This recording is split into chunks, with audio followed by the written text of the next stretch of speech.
Good afternoon and welcome to Nasdaq Trade Talks. I'm your host Jill Malandrino, Global Markets Reporter at Nasdaq. We're coming to you live from the ETF Synapse 2019, brought to you by our ETF team at Nasdaq, as well as the CFA Society of New York. And joining me for this segment, we have Elisabeth Kashner. She is the Director of ETF Research and Analytics at FactSet Research Systems. We're going to take a look at non-transparent active funds, which has been a very hot topic at Synapse. Elisabeth, thanks so much for joining us. And not transparent in a world where all we talk about is transparency. Do you think these kinds of funds can succeed?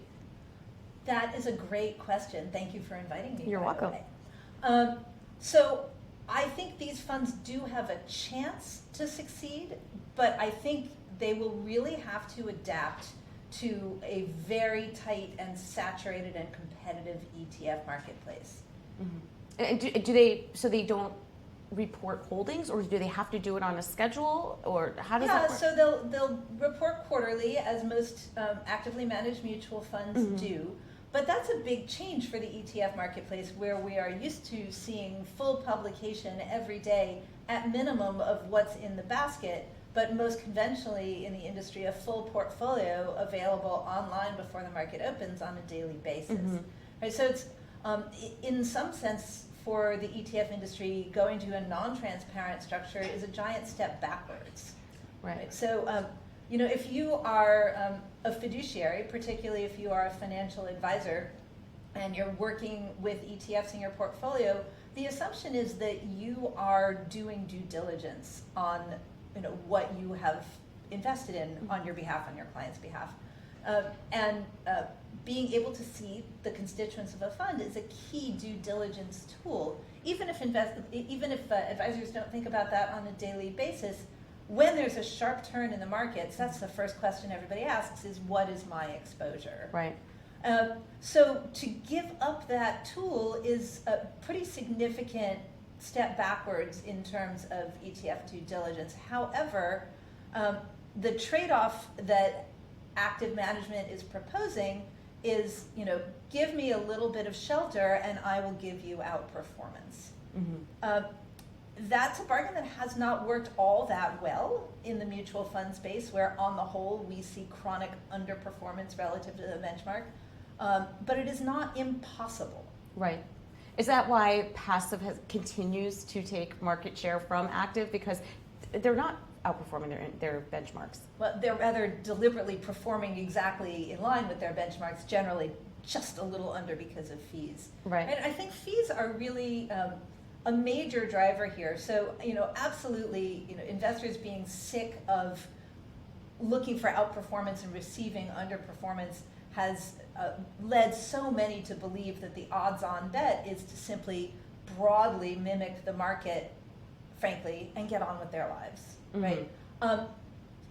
One of the things that's enabled that to happen so efficiently is that we've seen incredible fee compression, especially in the core portfolio products, but more and more in the more ancillary or more complex products that you might use on a tactical basis, or you might use a satellite approach kind of thing. Even those, the fees are all coming in. They are ever marching towards zero, and they're being pushed there by the flows where clients are demanding ever cheaper products, and they're rewarding the lowest price tag in the space with more and more and more assets. So I think this feature could actually be the friend of the actively managed shop, but they're going to have to trade high fees for scale, right? Meaning that fees are the number one barrier to performance. If active management reduces its fees overall, their chances of producing performance actually increase. It's a little bit counterintuitive, but it really is a case of pay less, get more. Right. Right. So if the actively managed world can adapt itself to a world in the ETF space where you can build yourself a full portfolio for 5 or 6 basis points, if they can compete on that level, then for clients looking either for that human touch or for the particular investment thesis that is offered in that portfolio, I would say the asset managers have a chance. But to make it a successful business, they're going to have to scale, and that's hard to do. All right, now to wrap up here, you have your CFA designation. Are you seeing the world of ETFs becoming more introduced within the CFA Society?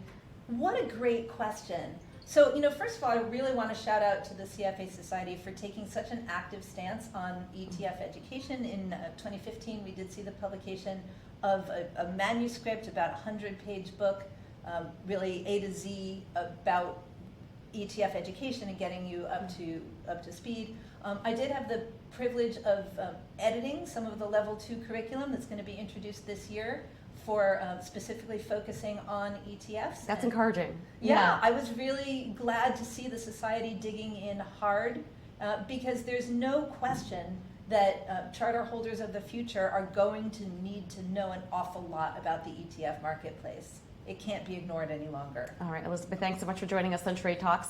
And thank you for joining me from Synapse. I'm Jill Malandrino, Global Markets Reporter at Nasdaq.